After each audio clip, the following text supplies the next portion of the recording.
Pittsburgh, Pennsylvania prides itself as the city of champions, and Three River Stadium, which has hosted many of this city's most dramatic athletic moments, is the site of today's AFC Championship game, Houston versus Pittsburgh.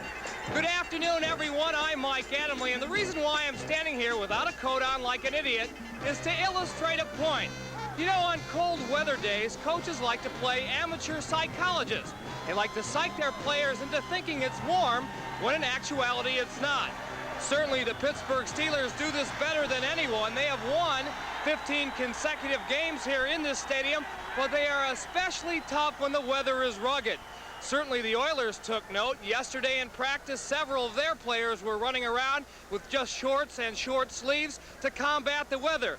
Myself, I've been standing out here for the last 2 hours thinking it's warm, thinking it's 70 degrees, but let me tell you, I'm freezing my can off, and if you're listening, Bud Grant, you speak with a forked tongue. Brian Gumbel is standing by in New York, and Brian, this concludes our 1979-1980 football season.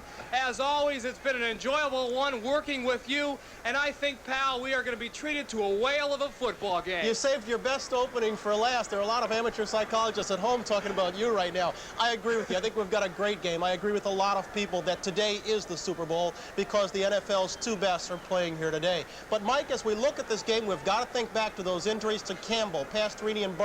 We know they're going to play, but how well can they be expected to play in light of the injuries? Earl Campbell is supposed to be 100%. He's had 2 weeks of rest. They say he's running as hard as he ever has had. Dan Pastorini was throwing the football in practice yesterday. He looked pretty good.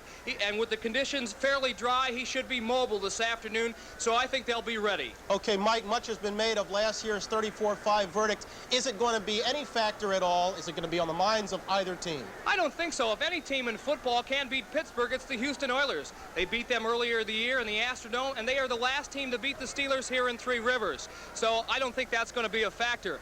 Covering today's game for NBC, giving you the play-by-play and expert analysis, Dick Enberg and Merlin Olsen. And gentlemen, you've had a chance to reflect on last year's game, your perceptions about what's going to happen today.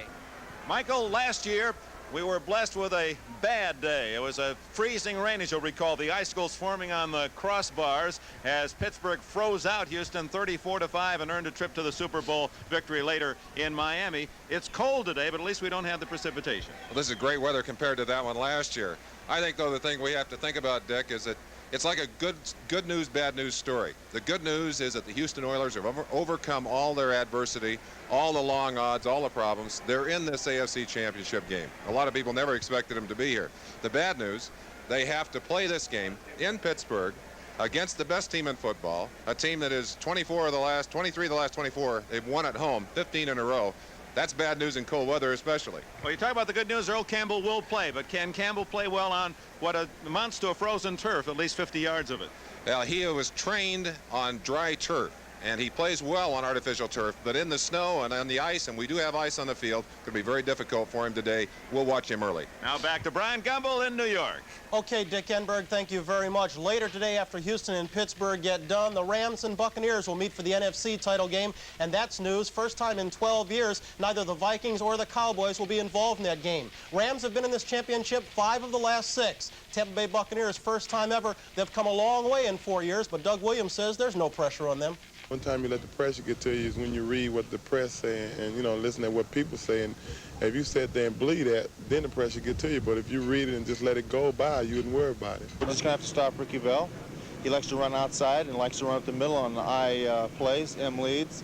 They pass the ball fairly well, although Williams is not that good a quarterback. If we take advantage and move the ball offensively and hog the ball and keep it away from them, we'll win. Fred Dreyer has never been one to mince his words. You heard him. Doug Williams is not that good a quarterback. Rest assured, his words have reached the coast of Florida. They've added a bit of spice to today's NFC Championship affair. We'll get back to AFC matters. We'll look at Pittsburgh, at Houston, and their two coaches. All that and more when we come back right after this. Are you paying through the nose for your deodorant? Why waste money? Get on the stick. Speed Stick Solid Deodorant from Menon. Look, you'd use up 2 3-ounce sprays and start a third before you'd use up 1 2.5-ounce Speed Stick. Not only that, Speed Stick is effective. 60% more effective against odor than the leading deodorant spray. So why pay through the nose for an aerosol? Why waste money?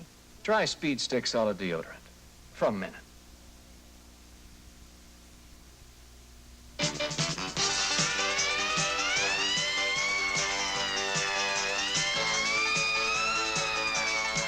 Is that police car a Volkswagen Rabbit? Sure is. A Volkswagen Rapid? How fast was he going? How fast was he going? You know how fast you were going? A Volkswagen Rapid? Will police everywhere have Volkswagen Rabbits? Well, I don't know about everywhere, but you just watch your step in this part of North Carolina. Volkswagen does it again. Lady Luck is coming at you. I've got your number. Colt 45. Gonna give your life a spin. I've got the dynamite taste. Gonna make you win. Colt 45. You can bet all you got 45 is smoking hot. I've got your number. Colt 45. I've got the dynamite taste. Colt 45. Competing in what is widely regarded as the toughest division in all of football, the AFC Central, the Steelers and Oilers both had tough roads to reach their day today. The Oilers early on this year hurt by an injury to Dan Pastorini. They did it with 3 feet. 2 belonged to Earl Campbell, 1 to Tony Frisch. But as they turned into the second half, they turned in some very big victories at Miami and then beating Oakland and Dallas. As for the Steelers, well, they established their dominance early on, beating such powerhouses as Denver and Houston. And in the second half, they were just as strong. It's been a tough 18 weeks, as we learn in these reports. Last year, Pittsburgh defeated Houston in the AFC. The lopsided score and the miserable weather conditions made it an unforgettable day for the Oilers. But when they returned home that night, Houston fans had gathered here in the Astrodome to make it even more unforgettable. We're going to bust our ass to win number 14. It was the largest pep rally ever. 50,000 fans waited for hours until the Oilers arrived home just to let the team know they still cared.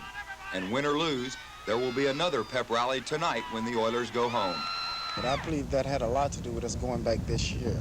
And believe me, we don't plan to come back to the Astrodome this year with a loss. Getting back to the AFC Championship has not been easy for the Oilers, but steady defense and the running of NFL rushing champion Earl Campbell led Houston to an 11-5 regular season record. In the wild card playoff game 2 weeks ago against Denver, Campbell was lost after pulling a groin muscle on this touchdown. Then later in the game, quarterback Dan Pastorini was also lost when he too pulled a groin muscle on this play. Still, the Oilers were able to hold on for a 13-7 win over the Broncos. The Oilers were without Pastorini and Campbell last week against San Diego. Gifford Nielsen and Rob Carpenter did a superb job of filling in. And as it did the week before, the Houston defense rose to the occasion. Safety Vernon Perry intercepted 4 passes and blocked a field goal attempt to lead Houston to the win 17-14. I think it was the best ball game I've